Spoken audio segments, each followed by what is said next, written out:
at me like I'm crazy when I shut my feelings out. You look at me like I'm different. Still you stay cause you feel something real. Get so lost in my moments. Doesn't mean I don't need you. Oke. Halo teman-teman semua, selamat sore. Perkenalkan, aku Galang selaku core team dari Google Developer Student Club Primakara University yang akan menjadi moderator di TED Talk kali ini. Seperti yang teman-teman ketahui dan teman-teman sudah lihat pada poster, kali ini kita akan membahas tentang karir sebagai seorang mobile developer. Nah, sebelumnya perlu teman-teman ketahui mobile development adalah salah satu bidang teknologi yang paling populer belakangan ini. Hal ini tentu saja tidak mengherankan dikarenakan mengingat pasar yang cukup luas ditambah dengan gaji yang cukup menjanjikan.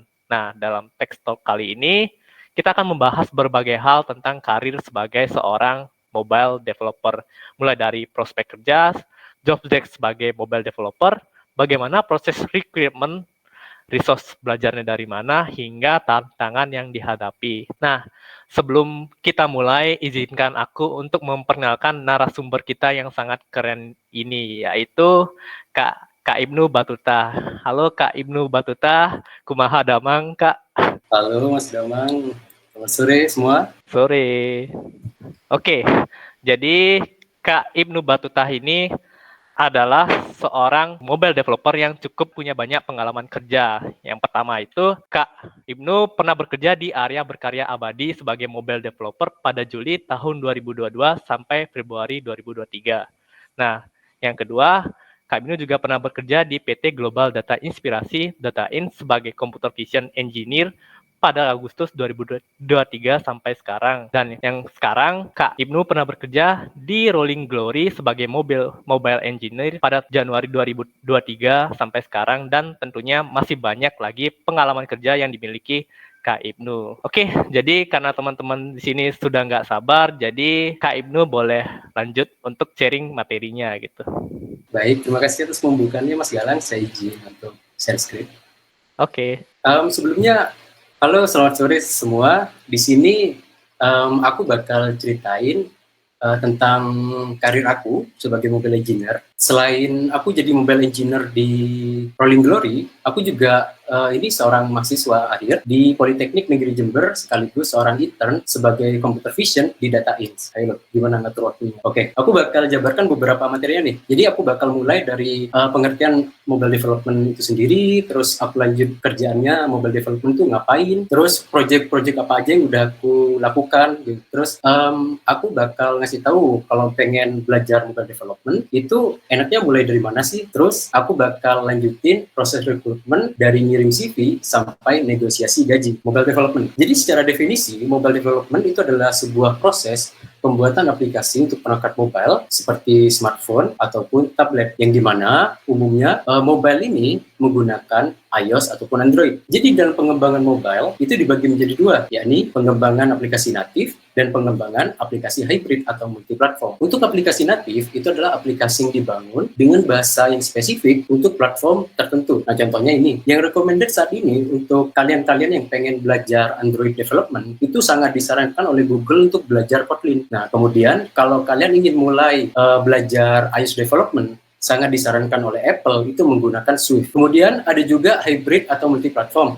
Hybrid ini adalah bahasa pemrograman web dengan SDK natif sehingga dapat membuat aplikasi natif yang murah dan cepat dengan satu basis kode aja. Jadi untuk pengembangan aplikasi hybrid, salah satu yang paling populer itu adalah Flutter dan React Native. Terus apa sih untung ruginya dari kedua jenis development ini? Untuk aplikasi natif sendiri, jika ketika sudah dibuild, aplikasi natif itu memiliki performa yang lebih tinggi ketimbang aplikasi multiplatform. Selain itu, aplikasi natif itu secara ukuran juga jauh lebih kecil daripada aplikasi multi-platform. Akan tetapi, aplikasi natif ini banyak banget resource yang diperlukan. Juga untuk waktu developmentnya sangat lama. Soalnya untuk membuat dua platform itu diperlukan dua orang dengan keahlian yang berbeda. Untuk iOS itu perlu orang yang ahli di bidang iOS, kemudian untuk di natif itu perlu orang yang ahli. Untuk Android itu perlu orang di bidang Android. Nah, sedangkan untuk aplikasi hybrid ini unggul di kecepatan development dan murahnya development. Jadi dengan satu basis kode aja, ini kalian tuh udah bisa bisa buat dua aplikasi dengan dua platform berbeda seperti iOS dan juga Android. Nah, job desk-nya sebagai mobile developer tuh apa sih? Nah, di sini aku juga bakal coba showcase project-project yang menurutku agak berkesan dan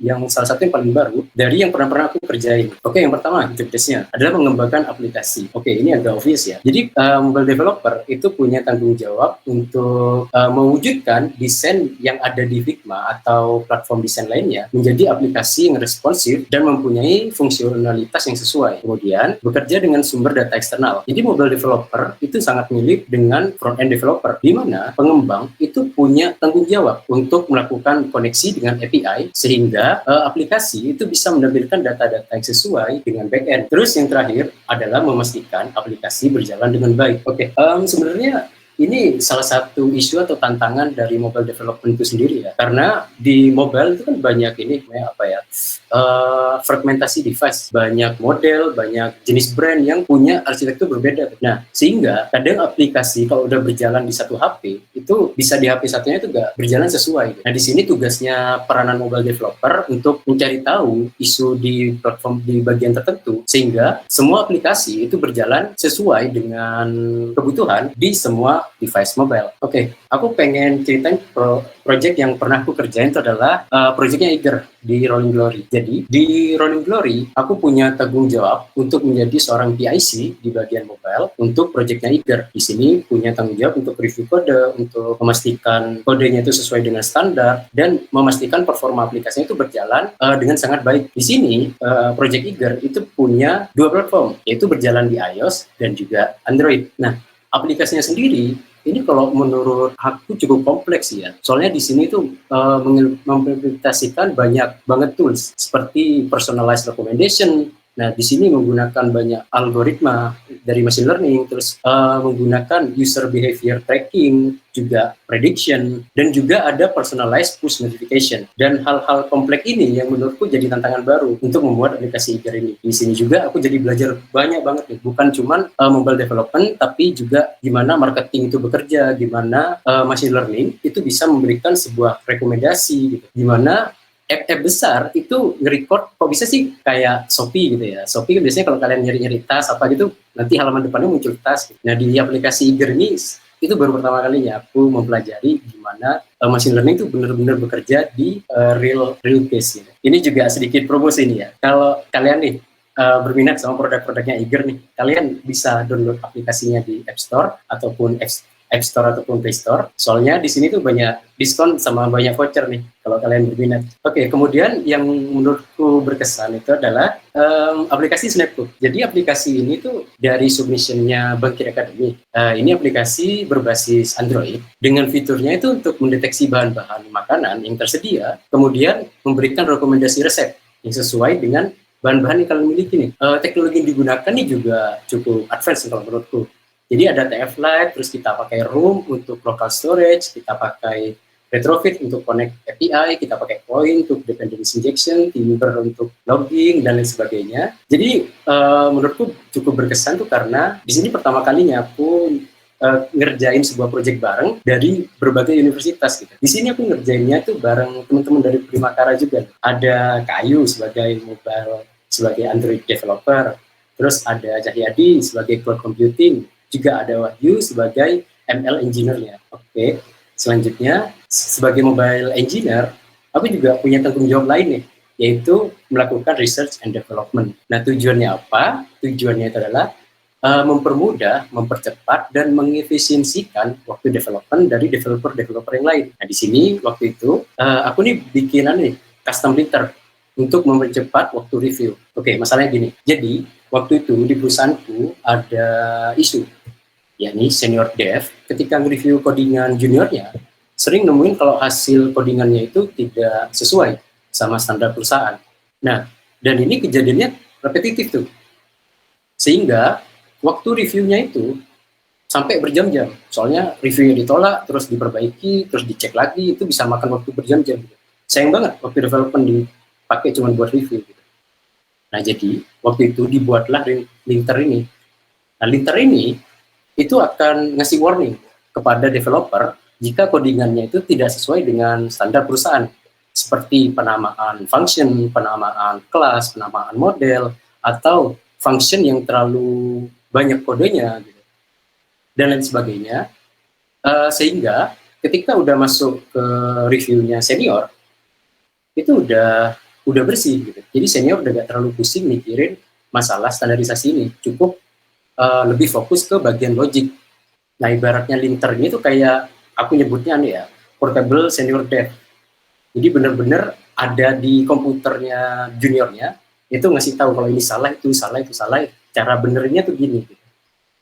Nah, ini salah satu project yang waktu itu cukup ngebantu dalam tahap development, gitu, terutama buat orang-orang yang baru join di Rolling Glory. Sebenarnya banyak lagi proyek-proyek yang menarik yang pengen aku bahas, cuman karena keterbatasan waktu ya, aku batasin 3 proyek terbaru aja dan cukup berkesan bagiku untuk dibahas di sharing ini.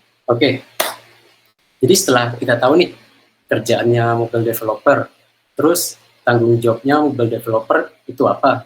Nah, kita nih mulai belajarnya dari mana? Aku gambarkan untuk belajar mobile development itu jadi 4 tahap. Oke, yang pertama itu adalah kuasai fundamental bahasanya. Jadi kesalahan yang paling sering terjadi ketika belajar pemrograman, khususnya pemrograman mobile, itu kebanyakan orang-orang itu langsung lompat ke dalam pembuatan aplikasi. Jadi itu banyak hal-hal yang bingung. Nah, itu juga kesalahanku juga dulu. Jadi aku sampai harus ngorbanin waktu belajar Android 6 bulan itu sia-sia, soalnya aku nggak paham fundamental bahasanya. Aku bahkan dulu itu nggak tahu apa itu artinya return, fungsinya return itu apa, terus kelas itu artinya apa, kenapa di extend ke Android view dan lain sebagainya. Gitu. Jadi pertanyaan-pertanyaan dasar ini yang bikin aku tuh stuck belajar Android development waktu itu. Nah, kalau kalian pengen mulai, aku sarankan banget nih, aku tekankan banget, mulai dari bahasanya. Kalian pahami konsep OOP, kalian pahami sintaknya, kalian pahami konsep-konsep pemrogramannya. Nah, jadi ketika kalian udah masuk ke pemrograman Android-nya, kalian udah jadi lebih mudah memahami gitu konsep-konsep pemrograman Android atau pemrograman iOS-nya. Kemudian, pelajari tools-nya. Pelajari tools dan IDE-nya, kemudian baru mulai ngoding nih. Nah, kalau aku dulu langsung ngoding. Jadi aku nggak pelajari terlebih dahulu. Apa itu debugging? Apa itu breakpoint? Kalau mau ngidupin emulator tuh dari mana? Jadi bener cuma buat nyari tutorial sederhana. Padahal yang aku bisa pelajarin IDE-nya dulu. Nah, kemudian baru deh setelah kalian sudah nyoba-nyoba aplikasi, bikin aplikasi yang sederhana atau acak-acakan tuh it's okay. Baru kalian boleh pelajarin UI UX. Kalau dari roadmap belajarku seperti itu. Jadi setelah nyoba bikin aplikasi, acak-acakan dulu gak apa-apa, baru kalian pelajari pembuatan UI UX. Soalnya apa? Kalau dari tempat pengalamanku selama ini kerja, kita itu dituntut buat bisa ngasih saran juga pada UI UX developer, UI UX desainernya. Soalnya UI UX desainer kan kalau ketika mendesain sebuah desain, itu kan kadang nggak mempertimbangkan hal-hal lain yang biasanya timbul ketika di lapangan, kayak contohnya ketika dia desain halaman login. Kemudian ketika user klik salah satu field-nya, itu kan biasanya muncul keyboard smartphone-nya. Nah, biasanya desainer tuh lupa untuk menambahkan itu. Apakah icon-nya itu akan hilang? Apakah seharusnya field-nya itu terfokus di bagian yang dia klik? Atau seperti apa? Itu biasanya kita bisa kasihkan istilahnya itu saran kepada UI designer itu. Kemudian kita juga punya tanggung jawab nih untuk membuat desain responsif. Jadi smartphone itu kan banyak, ada yang kecil, ada yang besar, ada yang bahkan tablet. Jadi dalam banyak kasus kalau misal orang-orang bikin juga aku dulu waktu masih awal-awal belajar, ketika bikin aplikasi, contohnya bikin aplikasi galeri. Ketika didesain, karena di HP-nya itu ukurannya sekian, itu hanya cukup untuk isi 3 baris galeri gitu. Sebelumnya ke bawah sebentuk grid gitu. Nah, kemudian jika HP-nya lebih besar, itu apakah menjadi 6 grid gitu, dan lain sebagainya, itu responsif itu perlu dipertimbangkan juga secara desain. Kemudian yang terakhir, ketika kalian udah pelajari bikin aplikasinya, terus kalian udah pelajari bikin aplikasi yang menarik secara visual, sekarang langkah terakhirnya itu adalah pelajari best practice-nya. Kenapa aku taruh best practice ini di terakhir? Soalnya, kalau dari pengalamanku pribadi, orang atau aku sendiri setidaknya, itu ketika belajar nyoba trial and error, itu justru lebih mudah paham gitu. Ketimbang tiba-tiba ngikutin tutorial secara full, gitu. Tiba-tiba ngikutin best practice seperti ini gitu. Ketika aku nyoba beneran acak-acakan dulu, kemudian tahu bagusnya best practice itu apa, jadi aku lebih paham gitu. Seperti solid principle, clean architecture, atau clean code, itu jadi lebih paham. Nah, kenapa tujuannya, terus apa sih tujuannya best practice ini? Tujuannya itu supaya aplikasi kalian secara code itu bukan cuma bisa dipahami oleh komputer, tapi juga bisa dipahami oleh rekan kerja kalian, juga bisa dipahami oleh manusia. Oke, aku platform belajar sebenarnya gak banyak banget sih, soalnya aku tipe orang yang suka membaca daripada ngeliat. Baru ngeliat tuh ketika udah mentok banget biasanya. Nah, yang aku bisa saranin itu yang pertama adalah decoding. Jadi di sini materinya tuh udah dirangkum rapi. Kalian bisa ikutin alur belajarnya. Di sini banyak kelas free juga sebenarnya. Dan bisa dapat sertifikat loh kalian, itu lumayan. Terus di Udemy, ini sebenarnya agak bayar, cuman ini sebenarnya berbayar, cuman banyak diskon. Kadang diskonnya 99% gitu, 90% gitu lumayan. Terus Udacity di sini itu platform belajar dari yang support sama Google. Di sini tuh kalau menurutku materinya cukup menarik, cukup compact, cukup jelas gitu. Juga disajikan dalam bentuk video. Videonya tuh juga informatif banget gitu.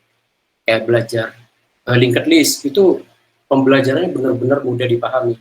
Cuman sayangnya di sini berbayar dan mahal banget, 4,5 juta begitu. Kemudian yang terakhir adalah YouTube. Di sini banyak tutorial, banyak channel-channel pemrograman. Oke, terus ada yang recommended nih, ada yang gratis. Untuk yang gratis aku kasih warna biru, terus untuk yang berbayar aku kasih warna ungu nih. Jadi kalau yang aku recommended nih, kalian bisa di decoding tuh bisa searching namanya memulai pemrograman dengan Java. Oke. Kenapa Java? Sebenarnya tujuannya belajar Java, soalnya tujuannya gini, Kotlin itu adalah Java, cuman Java yang sudah disederhanakan. Gitu. Jadi dulu ketika aku pertama kali belajar, aku belajar di OOP, belajar di kelas apaan gitu, itu semua mulainya dari sini, memulai pemrograman dengan Java. Ini benar-benar gratis, dan aku, kalau menurutku dari decoding ini, itu udah cukup newbie friendly ya, untuk kalian yang pengen belajar. Terus, yang berbayarnya itu adalah Android Learning Pad. Di sini mulai dari pemula, mulai dari intermediate, fundamental, terus sampai expert. Di sini udah dirangkum secara bagus juga dari decoding. Cuman memang kalian harus ngerogoh cek sih. Tapi good news-nya, kalau di decoding itu sering banyak beasiswa antara Indosat seperti yang kemarin tuh itu gratis. Kebetulan aku lulusan Indosat tahun 2021 itu di bagian Android Learning Pad. Nah, kemudian untuk KS Development di sini ada Swift for Beginner, ini free, ini pembelajaran soal bahasa Swift. Kemudian di bawahnya itu adalah iOS and Swift di Complete iOS App Development by Dr. Ainul Gelayu. Terus untuk Flutter di sini kalian bisa belajar ke Bapak Eriko nih. Pak Eriko nih kalau menurutku cukup jelas dalam menyampaikan. Dia tuh detail, kayak dia jelas banget sampai ke parameter tuh apa, widget tuh apa, dia jelas banget dalam menyampaikan hal tersebut. Terus bawahnya itu yang berbayar adalah Flutter and Dart, The Complete Guide, the course dari Maximilian. Nah, setiap kalian memulai hal baru tuh pasti bakal memiliki hasil yang terrible ya. Dan sebenarnya that's okay gitu. sebelum aku bikin aplikasi yang saat ini, gitu, aku juga pernah bikin aplikasi yang terrible awalnya. Aku bakal show nih aplikasi pertamaku yang dulu bener-bener aku niat bikin. Itu aku sampai harus bergadang-gadang tuh buat bikin aplikasi sederhana ini aja. Aplikasinya tuh kayak gini. Jadi ini aplikasi makanan, list makanan gitu. Ada deskripsi, ada namanya, juga harganya. Ketika diklik detail, itu bakal ada tombol beli, tapi sebenarnya tombol belinya ini nggak bisa diklik. Terus ketika diklik about me, dia akan masuk ke halaman profile. Udah, sebenarnya aplikasinya hanya kayak gini aja.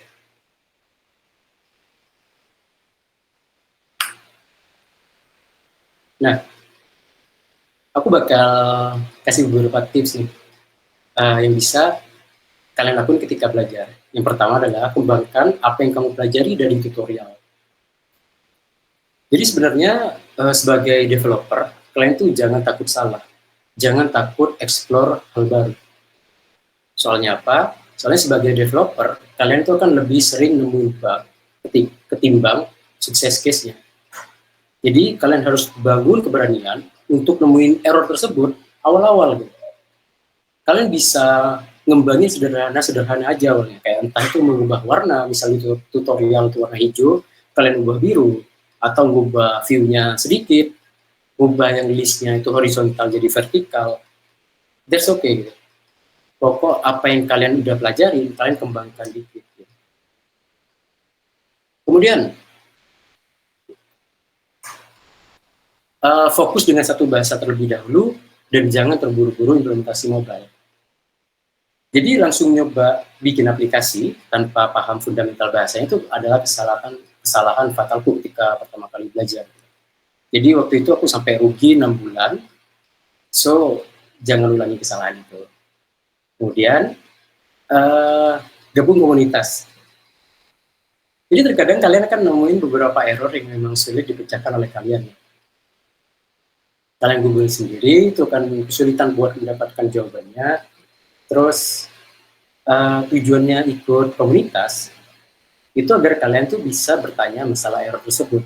Atau kalian bisa mencari rekan, supaya kalian tuh lebih semangat lagi gitu belajarnya. Nah yang terakhir, ini adalah tips yang memang aneh kalau menurut saya. Standar tapi kunci paling manjur dari belajar apapun. Jadi disiplin. Jadi disiplin itu memang sulit ya kalau secara umumnya, soalnya membutuhkan banyak effort, banyak niat gitu. Tapi reward dari disiplin nih cukup besar guys. Jadi ada satu quote nih dari satu buku yang cukup ngena aku tentang disiplin. Quote-nya tuh gini, disiplin itu tidak mengekang, sebaliknya disiplin itu membebaskan. Jadi quote ini diambil dari The 8 Habits karyanya Stephen Covey. Jadi selama 3-4 tahun ini, aku udah disiplin belajar mobile development. Dari nol banget, yang tanpa mentor. Awalnya tuh harus kerja serabutan, cuman buat nabung kuliah sama beli course. Terus dari awalnya yang minder, dengan teman-temanku yang udah bisa bikin web, bikin aplikasi, dan bikin lain sebagainya gitu. Sampai akhirnya itu aku udah bebas, bisa bikin aplikasi apa yang aku pengen. Aku bebas gitu ngelamar ke tempat kerja yang nerapin sistem yang aku suka. Gitu. Aku bebas bisa beliin apapun keluarga aku yang pengen, entah itu barang atau makanan. Dan ya, aku bisa confirm sih kalau disiplin itu memang membebaskan. Dan aku harap nih kalau teman-teman suatu saat belajar apapun nih, web development, mobile development, back-end, ML, atau yang lainnya, terus kalian ngerasa capek, malas, pengen berhenti gitu, selalu ingat kalau reward atau hadiah dari disiplin itu adalah sebuah kebebasan. Oke, aku bakal jelasin nih. Ini merupakan udah materi terakhir sebenarnya. Jadi setelah kita udah tahu nih mobile development itu apa, terus kerjaannya tuh ngapain, terus gimana cara mulai belajarnya. Sekarang aku bakal ceritain pengalamanku selama proses rekrutmen dan hal-hal apa aja yang perlu dipersiapkan. Jadi secara umum, kalau kita melamar sebagai strata 1 ya, atau engineer gitu, developer atau engineer, itu bakal ada 5 tahap, yaitu adalah mengirim CV, kemudian dilanjut screening, baru wawancara HRD, baru user interview, kemudian offering. Oke, aku jelaskan dulu dari ketika mengirim CV, hal-hal apa aja yang perlu diperhatikan.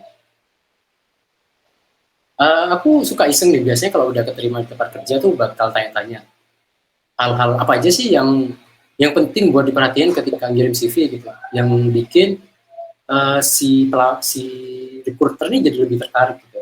Jadi beberapa hal yang sering dilupakan itu adalah tidak membuat cover letter. Jadi cover letter itu apa? Cover letter itu adalah surat pengantar yang berisikan rangkuman CV, juga ketertarikan kamu untuk bergabung dengan perusahaan. Nah, contoh cover letter itu seperti yang di kanan ini. Dan tips yang bisa dilakukan, itu kamu harus lakukan riset dulu. Perusahaan ini, nama lengkap perusahaannya itu apa? Mungkin alamatnya di mana? Terus posisi yang sedang dicari itu apa? Dan kebutuhan dari posisi tersebut itu apa? Kalian harus lakukan riset. Baru kalian ungkapkan kalau kalian tertarik ingin bekerja di perusahaan tersebut. Kayak contohnya di kanan ini, kalau si Mbak Indah ini, dia tertarik untuk join ke PT IDK, soalnya di websitenya itu unik dan navigasinya mudah. Sehingga dia tuh yakin kalau tim development websitenya itu benar-benar bagus. Jadi dia tertarik nih join sebagai web developer. Kemudian, kalian tuh bisa ceritakan achievement yang paling membanggakan. Kalau kita lihat contohnya itu, Mbak Indah ini itu bisa meluncurkan website dengan fitur-fitur yang canggih dan juga performa yang bagus gitu. Itu kalian bisa tonjolkan juga ketika membuat cover letter. Kemudian yang terakhir adalah less is more. Kalau dari saran HR pun, semakin pendek, semakin ringkas cover letter, itu semakin bagus, guys. Jadi jangan terlalu panjang, soalnya cover letter itu bukan CV. Cover letter itu peranannya di sini itu sebagai clickbait, supaya HR itu tertarik buat baca lebih jauh CV kalian. Oke, kedua.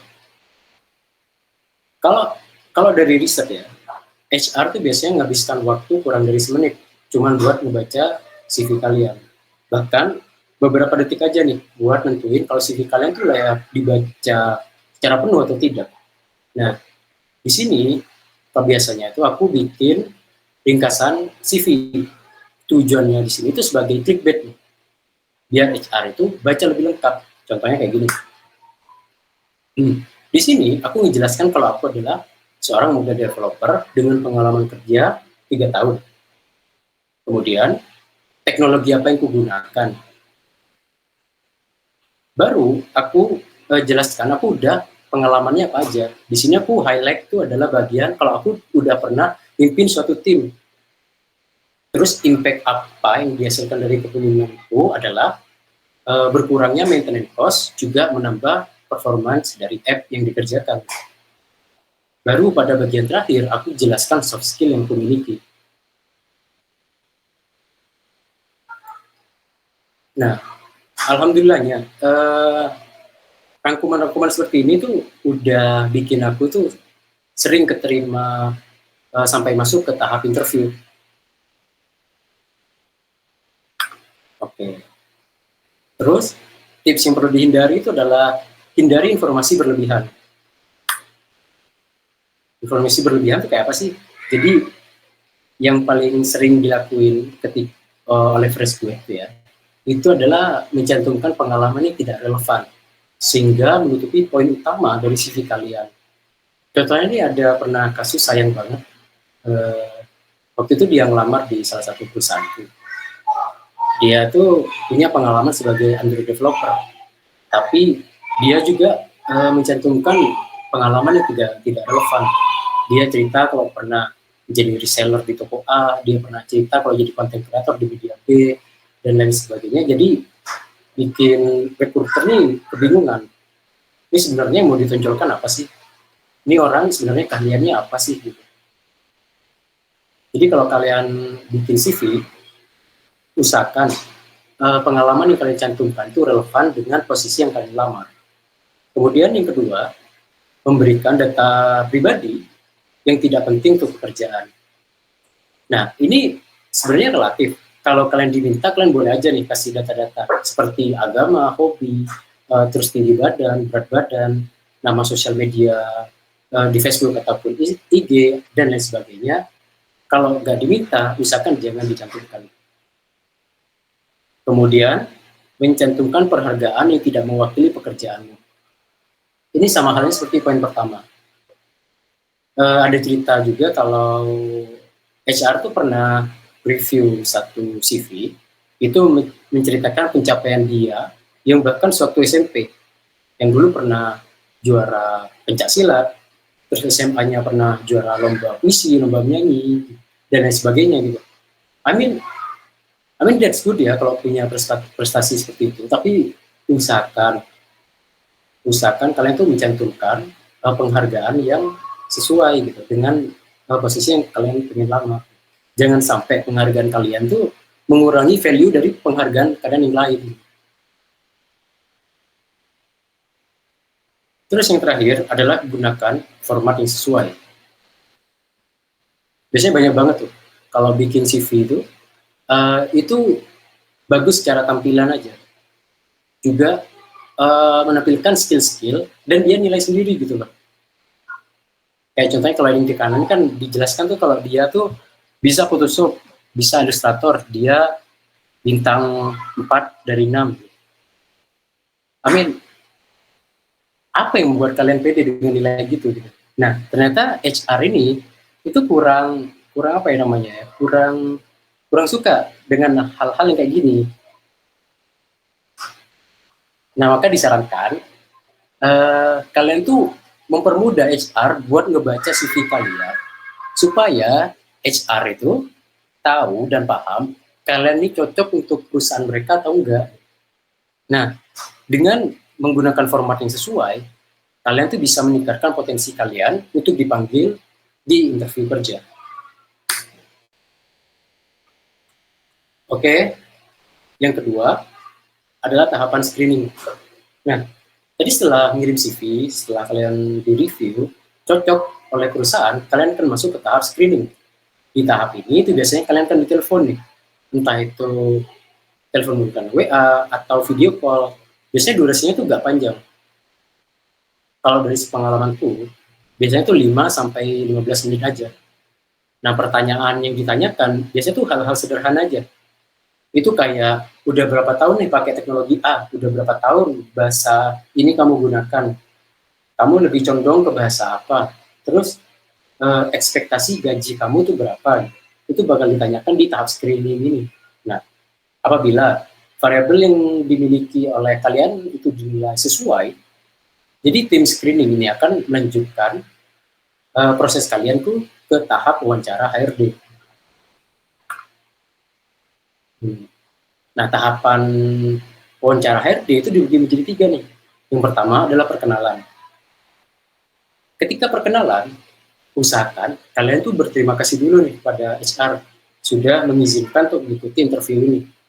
Kemudian baru dilanjut dengan memperkenalkan diri kalian, pendidikan terakhir, pengalaman terakhir, dan achievement yang pernah kalian raih.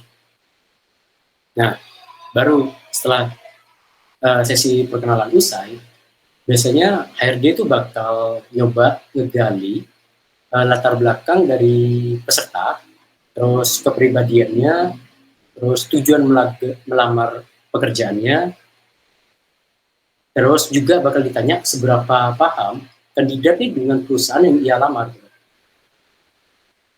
Nah, biasanya usahakan kalau ditanya oleh HR, kalian tuh menggunakan metode STAR atau Situation, Task, Action, dan Result. Contoh, ini aku ambil dari Clean. Dipertanyakan jika dikasih proyek mendadak, lalu itu jelaskan cara situasi dulu. Kalau dikasih mendadak, kamu bakal ngapain? Baru tasnya. Jadi di sini tuh karena temannya sakit, dia jadi PIC mendadak. Gitu. Terus action yang dilakukan tuh seperti apa? Walaupun tidak familiar, dia berusaha mempelajari, terus mencoba. Gitu. Terus akhir resultnya itu seperti apa? Nah, kalau contoh yang sering dipertanyakan ke aku pribadi dulu kan karena aku kuliah sambil kerja, itu biasanya pertanyaannya tuh kayak gini, apakah ada waktu di mana ada urusan yang urgent baik dari kuliah dan tempat kerja pada waktu bersamaan, dan bagaimana caramu membagi waktu? Nah, aku jawabnya bakal gini nih, aku mulai dari situasi dulu. Jadi pada suatu waktu saya mengalami situasi di mana ada tugas kuliah untuk membuat resume jurnal dan tanggung jawab pekerjaan untuk mengerjakan suatu fitur. Dan kedua-duanya itu diminta selesai sampai sore hari ini. Nah, kemudian dilanjut dengan task. Kalian ceritakan, tantangan saya adalah untuk mengelola kedua tanggung jawab ini secara efektif. Aku harus memprioritaskan pekerjaan sesuai kebutuhan dan memastikan kedua tugas tersebut selesai tanpa mengorbankan kualitas pada kedua tugas tersebut. Baru dilanjutkan dengan action apa yang kalian lakukan. Contohnya di sini saya itu membuat to-do list dengan priority sehingga menciptakan gambaran yang jelas tentang task apa yang harus dikerjakan dan difokuskan terlebih dahulu. Selain itu, aku akan berusaha optimalkan waktu luang pada setiap task untuk mengerjakan task-task yang lebih kecil dan menghindari multitasking agar kualitas pengerjaannya tidak berkurang. Nah, baru bagian yang terakhir adalah result, contohnya seperti ini, sehingga tugas kuliah dan tugas kantor itu dapat diselesaikan dengan baik. Selain itu juga, saya juga berhasil menjaga kualitas dari kedua pekerjaan tersebut. Ini biasanya kalau aku pribadi sebelum mulai menjawab, itu biasanya aku catat dulu situasi, task, dan action. Oke, terus bagian terakhir itu adalah pertanyaan dari kandidat. Nah, di sini kalian bisa tanya banyak nih, entah itu culture perusahaan, terus timnya itu seberapa banyak, atau kalian bisa tanyakan nih ekspektasi HR kepada calon pekerja itu apa. Nah, ketika tahapan ini udah selesai, kalian tuh jangan cuek aja guys. Kalian tuh harus ngirim email terima kasih kepada HRD dengan tujuan. Jadi hal-hal kecil gini tuh, apresiasi kayak gini tuh bisa ningkatin potensi kalian itu diterima di perusahaan. Nah, setelah kalian lolos nih tahap HRD, kalian bakal lanjut ke user interview. User interview ini adalah interview yang dilakukan oleh calon lead kalian.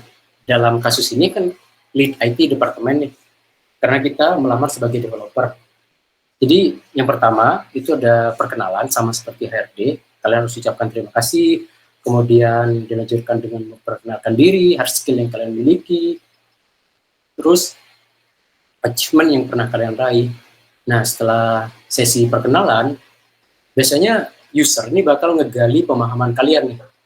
Biasanya pertanyaan-pertanyaan itu mengarah kepada apa yang udah kalian tulis di CV. Misal kalian tulis di CV itu kalian bisa solid principle, itu bakal ditanyakan oleh user. Jadi siap-siap aja nih apa yang ada di CV, kalian coba pelajari lebih dalam lagi. Soalnya biasanya itu bakal dipertanyakan ketika user interview. Terus ini bagian agak mendebarkan biasanya nih, kalau biasanya interview tuh. Itu adalah logic test atau coding test. Kalian nggak perlu panik ya sebenarnya. Dulu aku pernah ikut nge-interview orang di perusahaan lamaku itu. Sebenarnya yang dicari oleh user itu bukan seberapa bagus, seberapa cepat kalian menyelesaikan logic test itu, tapi gimana sikap kalian ketika dihadapi masalah tersebut. Nah, kalian ada beberapa tips nih. Kalian bisa coba breakdown sepemahaman kalian dari masalah-masalah yang udah dikasih nih. Nah, kalian coba verbalkan, omongkan terlebih dahulu dengan HRD, dengan user, baru kalian boleh tulis dalam bentuk codingan. Nah, nilai-nilai seperti ini itu yang biasa dicari oleh user. Soalnya kalian sudah membuktikan kalau kalian itu paham dengan akar masalahnya. Terus kalian punya asumsi sendiri. Kemudian dengan asumsi itu, kalian tanyakan nih kepada orang yang lebih ahli dalam kasus ini, lead kalian. Baru kalian coba praktekkan. Nah, tahapan itu biasanya yang disukai oleh user. Oke. Kemudian tahapan terakhir, yaitu pertanyaan dari kandidat. Ini kalian bisa tanyakan hal yang sama seperti tadi, seperti ekspektasi dari user, hal-hal apa aja yang bisa dilakukan agar cocok dengan tim, dan lain sebagainya. Oke, kalian udah ngirim CV, udah keterima, udah lolos screening, terus HRD juga udah lolos. Sekarang tahap interview kalian juga udah lolos. Nah, langkah terakhir itu adalah offering. Offering ini adalah fase akhir di mana HR itu akan menghubungi kalian untuk negosiasi terkait kompensasi kalian nih. Nah, kalau dari pengalamanku ada beberapa tips nih untuk nego gaji.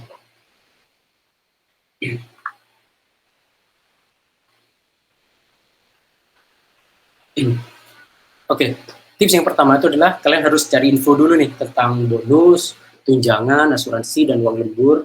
Kalian bisa tanyakan langsung kepada HR kalian waktu fase negosiasi ini. Kalian kemudian bisa pertimbangkan sendiri deh, ini gaji yang cocok berapa sih gitu. Kemudian biasanya kalau udah ditawari, biasanya kalau perusahaan IT ya, itu nawari gajinya tuh memang cukup fantastis ya.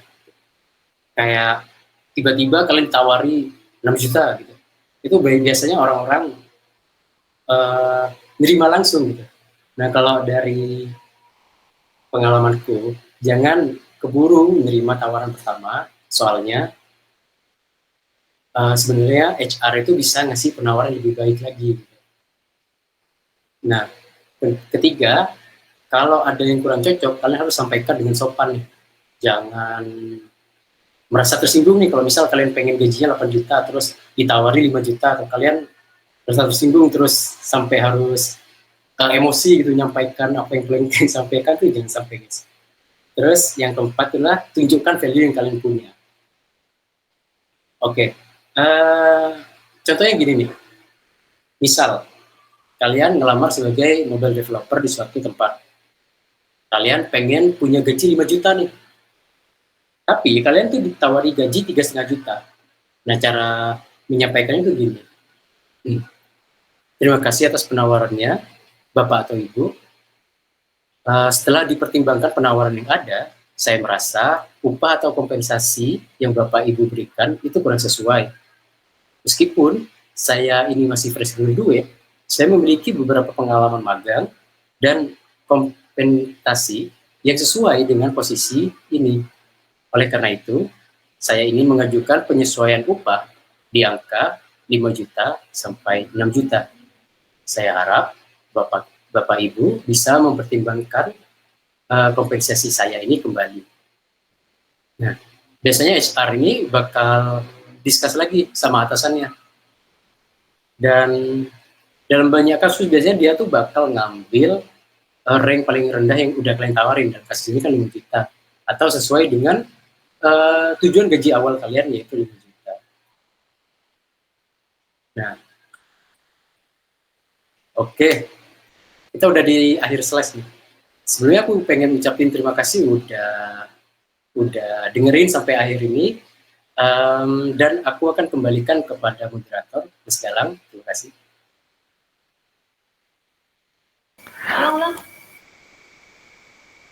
Oke, daging banget yang disampaikan oleh Kak Ibnu gitu.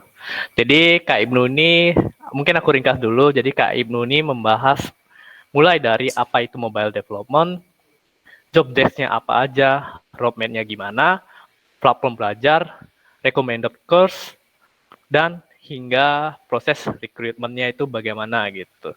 Nah, oke, jadi sekarang saatnya kita masuk ke sesi Q&A. Teman-teman pasti nggak sabar pertanyaannya teman-teman dijawab oleh Kak Ibnu gitu. Jadi teman-teman bisa tanya Kak Ibnu dari link yang sudah dibagi pada kolom chat.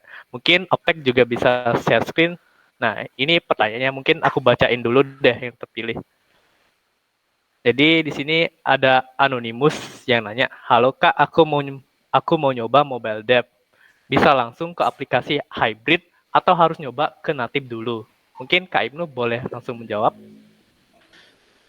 Oke, ini pertanyaan yang bagus ya. Sebenarnya kalau dari roadmap itu disarankan untuk belajar native dulu nih, setidaknya kalian paham Android native dulu. Soalnya meskipun kalian udah nyoba ke development hybrid nih, in the end tetap kalian tuh pasti akan bertemu dengan native-nya. Dalam banyak kasus, kalian tuh implementasi library itu directly ke native-nya. Kayak contohnya dalam kasus Eager, itu ada beberapa library yang langsung diimplementasi di native-nya dengan menggunakan bahasa Kotlin. Jadi sangat disarankan kalau kalian tuh mulainya dari native dulu. Semoga menjawab. Oke, semoga menjawab. Jadi ini ada pertanyaan kedua dari Mang Wit. Kak, kasih tips dong bagaimana membangun portofolio yang diminati oleh perusahaan dan cara mencari real case project-nya gimana. Terima kasih. Oke. Kalau dari perspektif perusahaan, biasanya portofolio yang disukai itu biasanya aplikasi-aplikasi apa aja tuh yang sesuai standar aja sih sebenarnya. Kayak contohnya, kalian udah pernah connect API menggunakan library retrofit, terus menggunakan Room dan lain sebagainya, itu kalian bisa tonjolkan tuh teknologi-teknologi yang kalian pakai. Sebenarnya tidak perlu kalian tuh harus punya pengalaman kerja terlebih dahulu atau lain sebagainya.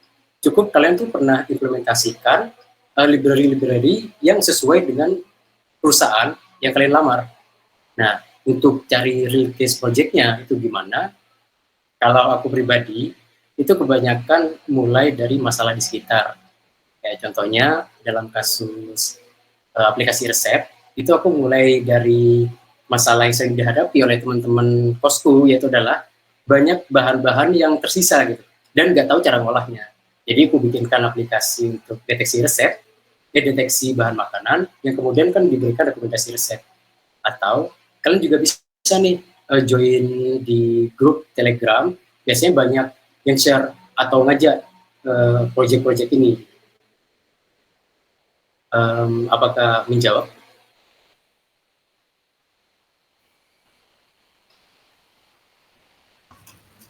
Baik, Oke. Kak. Terima kasih. Menjawab, Kak. Cepat.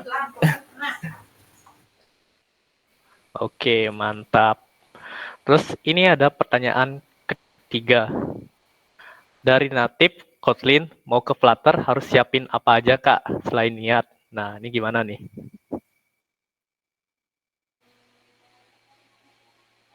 Harus siapin apa aja selain niat? Oke.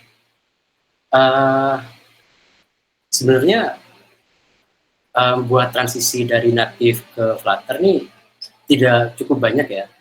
Cuman beda paradigma penulisan UI-nya aja. Kalau di Kotlin biasanya kan nulisnya pakai XML nih.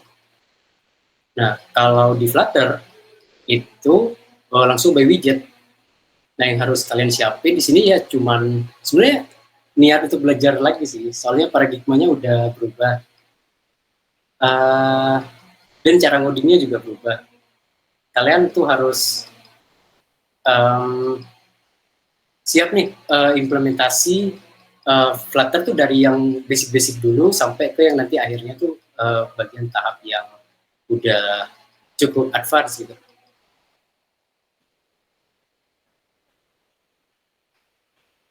Oke, semoga menjawab Anonymous.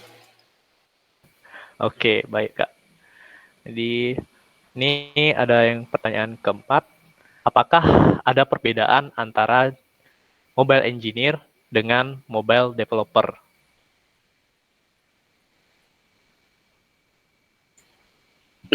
Ya. Kalau dari secara pengalamanku, kalau mobile developer tuh biasanya dia lebih fokus ke pengembangan aplikasinya aja nih. Kalau sedangkan engineer itu ada tanggung jawab lebih. Kalau dalam kasusnya aku di sini itu adalah nyari cara gimana developernya itu lebih lancar. Kayak contohnya di sini aku harus bangun linter, terus harus bangun code base. Juga aku nentuin library apa yang sesuai gitu. Nah, di sini tanggung jawabnya mobile engineer tuh di situ sebagai orang yang lebih paham. Sebenarnya mobile engineer dan senior itu 11-12 sih, cuman senior itu lebih di atasnya mobile engineer. Kalau di perusahaanku mobile engineer itu bisa disebut middle. Semoga menjawab. Oke, mantap. Ini ada pertanyaan kelima. Bagi tips dong untuk programmer web dev yang ingin coba mobile dev. Apakah lebih baik mencoba framework langsung seperti Flutter atau lebih baik coba Kotlin dulu gitu? Ya, ini seperti pertanyaan pertama ya. Kalau aku sarankan tuh kalian coba dari natifnya dulu. Soalnya kenapa? In the end, kalian pasti bakal ketemu natifnya juga. Dan kalau misal udah ketemu case gini, buat handling hal tersebut, kalau kalian nggak punya basic native, kalian tuh bakal agak kerepotan, guys. Soalnya aplikasi hybrid ini kan berjalan di atasnya native tuh. Jadi ketika ada error di native-nya, ya mau nggak mau kalian harus terjun langsung ke native-nya untuk diperbaiki. Jadi aku saranin buat kalian tuh belajar native-nya terlebih dahulu, setidaknya paham basic-nya lah, baik itu untuk iOS atau Android. Kalian paham basicnya, kalian paham dasar-dasarnya, baru kalian bisa langsung lompat ke Flutter.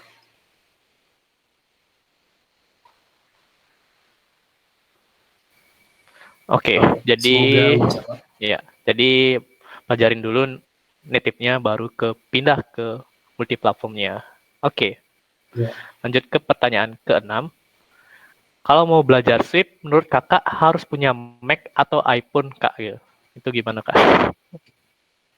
Iya, ini benar. Jadi kalau pengen belajar Swift tuh sayangnya harus punya Mac dulu ya. Tapi iPhone di sini tuh bentuknya opsional. Nah, kenapa harus punya Mac? Soalnya IDE-nya untuk Swift ini itu bisanya di Xcode. Aku pernah nemuin yang ngoding di VS Code tuh, tapi kurang tahu nasibnya dia sekarang gimana. Jadi aku saranin nih, memang bukan saran sih, memang disarankan sama Apple tuh harus punya Mac. Soalnya in the end ngerunningnya itu harus dari Xcode.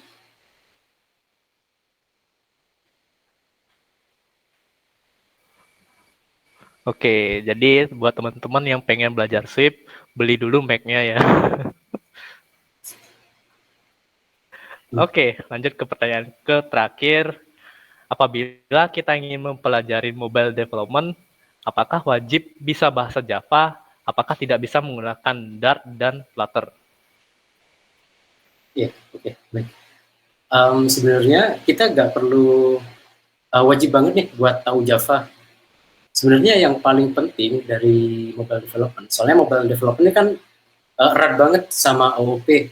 Kalian tuh harus paham betul sama konsep OOP. Entah kalian mulainya dari bahasa apapun, yang pasti kalian tuh harus paham konsep OOP. Soalnya kalau dari pengalamanku sendiri, ketika aku belajar mobile development tuh langsung terjun ke bikin app-nya, itu aku sampai stuck banyak kali, sampai stuck beberapa bulan. Itu ketika balik lagi ke fundamental bahasanya, waktu itu kebetulan Java sebenarnya sih. Habis itu transisi ke Kotlin, ketika balik lagi ke Android development, itu jadi lebih gampang sih.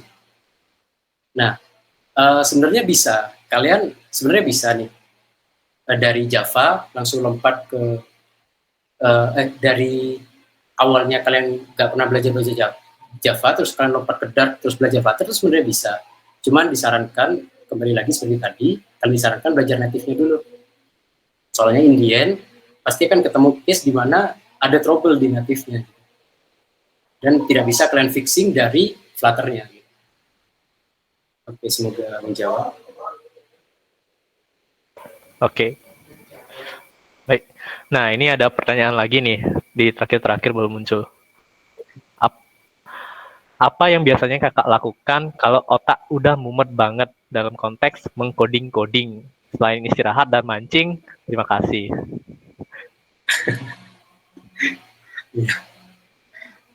Jadi ini bener sih. Otak tuh kadang ya, kalau udah kita coba pelajari hal baru terus, kita mantengin layar terus, gitu, kita nyari bugnya ini di mana yang error. Nah itu biasanya udah sampai fase di mana udah gitu di kepala itu. Ya gak ada hal lain selain kalian istirahat sih. Nah kalau aku pribadi biasanya itu ini jalan-jalan gitu. Misalnya kalau udah mumet, capek, apa gitu, aku taruh laptop, aku tutup laptop, aku keluar bentar gitu. Itu kayak muter-muter aja. Hitung-hitung juga biar kalian tuh gerak gitu. Kalau aku pribadi itu segitu, buat nenangkan otakku yang lagi burn out gitu. Selain itu, kalian tuh harus ini ya, selain belajar setiap hari tuh usahakan ada waktu istirahat. Usahakan dalam seminggu itu setidaknya ada 2 hari istirahat. Kalau aku pribadi, ketika udah hari weekend, aku udah jarang nyentuh codingan kecuali urgent banget. Kalau urgent di sini kan biasanya aku sekarang skripsian. Jadi baru nyentuh laptop tuh ketika udah mau garap skripsi, udah mau garap laporan, gitu. Itu baru aku udah nyentuh laptop di weekend. Kalau selain itu, aku udah bener-bener nutup laptop, bener-bener jalan-jalan gitu, having fun. Pokoknya yang bikin ketika hari Senin lagi, kalau udah fresh lagi. Gitu. Oke, jadi terima kasih buat teman-teman yang sudah menjawab dan semoga jawaban yang sudah diberikan sama Kak Ibnu membantu teman-teman gitu dalam belajar mobile development gitu. Jadi jangan lupa buat teman-teman yang pengen nyari Spot Suite, teman-teman bisa install aplikasinya di iOS atau di Android yang namanya Eager Adventure gitu. Jadi katanya ada banyak voucher dan promonya juga gitu, teman. Oke, terima kasih buat teman-teman yang sudah join di event GDSC kali ini dan terima kasih banget buat Kak Ibnu Batuta yang sudah sharing materi mengenai profesi sebagai mobile development. Sangat membantu banget buat kita yang di sini ingin belajar mengenai mobile development gitu. Mungkin sekian dari saya, mohon maaf apabila ada kesalahan kata yang tidak sengaja maupun sengaja diucapkan.